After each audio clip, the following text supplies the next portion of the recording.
Gözümüz yollarda kaldı. Bekliyoruz şeyhim seni. Ne zaman gelirsin diye gözlüyoruz şeyhim seni. Bu aşk haktan ikram oldu. İlahi kadeh sunuldu. Dost dosta kavuşturuldu. Seviyoruz şeyhim seni.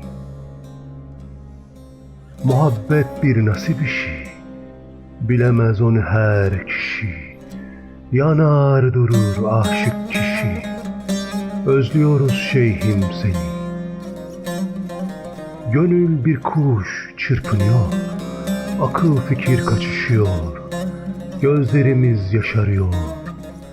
Sesliyoruz şeyhim seni. Hak dostu bize gelecek. İhvanlar bayram edecek. Gönüller hep şenlenecek. Biliyoruz şeyhim seni.